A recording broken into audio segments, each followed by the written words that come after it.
নমস্কার বন্ধুরা, হালু ভেসেলে আপনাদের সবাইকে স্বাগত। আজ আমি বানাচ্ছি আলু ভাজা, যেটা প্রত্যেকের বাড়িতে কমন। আলু ভাজা সকালে ব্রেকফাস্টে হোক বা স্কুলে বাচ্চাদের স্কুলে টিফিনে হোক, চট জলদি এবং খুব কম সময়ের মধ্যে আলু ভাজা তৈরি হয়ে যায়। কিন্তু আমি যেভাবে আলু ভাজাটা আজ বানাচ্ছিলাম সকালে ব্রেকফাস্টের জন্য, সেটাই আপনাদের কাছে তুলে ধরছি। তাহলে চলুন শুরু করি। এখানে আমি আলুগুলোকে দেখুন এইভাবে কেটে নিয়েছি। এটাতে আমি ছাল ছাড়াইনি, ভালো করে ধুয়ে পরিষ্কার করে কেটে নিয়েছি। তারপরে কড়াই বসিয়ে দিয়েছি। আলু ভাজাটা বানাবো সরষের তেলে, কারণ সরষের তেলে আলু ভাজা ভাজলেই তার টেস্ট অসাধারণ। আমি যেভাবে বানাই সেটা আপনাদের সাথে শেয়ার করছি।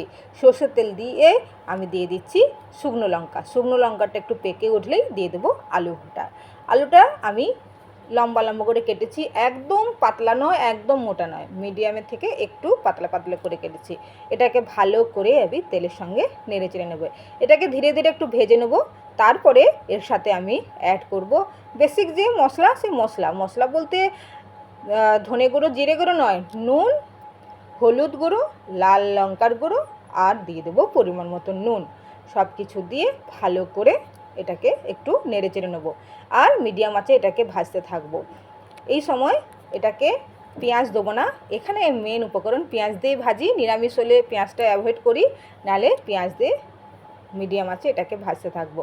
তো এটাকে ভালো করে ভেজে নিচ্ছি। আর এখানে আমি পেঁয়াজটাকে দেখুন ঝিরিঝিরিভাবে কেটে নিয়েছি অনেকটা পরিমাণে। আলু ভাজাতে পেঁয়াজের পরিমাণ একটু বেশি হলে দেখবেন তার টেস্ট একটু ভালো হয়। আর লঙ্কার পরিমাণটা আপনারা আপনাদের পছন্দ মতন দেবেন, তার কারণ বেশি খেলে ঝাল তো একটু বেশি পরিমাণে দেবেন। তো ভালো করে পেঁয়াজটা কম আছে ধীরে ধীরে করে এটাকে ভালো করে ভেজে নিচ্ছি। ভালো করে নেড়ে চেড়ে দেখুন কত সুন্দর লাগছে আর দুর্দান্ত হয়েছে, আর খুব সুন্দর একটা আলু ভাজার সেন্টও বেরোচ্ছে। তো সুন্দরভাবে এটাকে আমি ভালো করে ভেজে নিচ্ছি আর আমার ভালো করে ভাজা হয়ে গেল। খুব কম সময়ে খুব জলদি সকালে ব্রেকফাস্টে রুটি, পরোটা বা লুচির যে কোনো সঙ্গে বা জল ঢালা ভাত বা পান্তা ভাত যে কোনো সময় এই আলু ভাজাটা আপনারা বানিয়ে নিতে পারেন। তো আমি আমার মতন করেই আপনাদের কাছে আলু ভাজার রেসিপিটি শেয়ার করলাম। যদি ভালো লেগে থাকে অবশ্যই একটা লাইক দিয়ে আমাকে উৎসাহিত করবেন। আর দেখুন আপনারা বাড়িতে এইভাবে বানাবেন বা কেমনভাবে বানান অবশ্যই কমেন্ট বক্সে জানাবেন।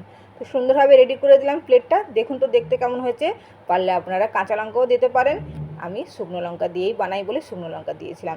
আর ব্রেকফাস্টের জন্য বানিয়েছিলাম পরোটা, তো পরোটা দিয়ে দিলাম। সঙ্গে দিয়ে দিচ্ছি লাল লাল করে আলু ভাজা আর সঙ্গে কিছু কুচানো পেঁয়াজ দিয়ে আলু ভাজা আর পরোটা খেতে খুবই ভালো লাগে। তো ভিডিওটা এই পর্যন্ত রইল আপনাদের কাছে। আপনারা অবশ্যই আপনার মতামত আমাকে জানাবে। দেখা হচ্ছে পরবর্তী ভিডিওতে। দেখার জন্য আপনাদের অসংখ্য ধন্যবাদ। আর অবশ্যই একবার বাড়িতে এইভাবে বানিয়ে দেখবেন। ধন্যবাদ।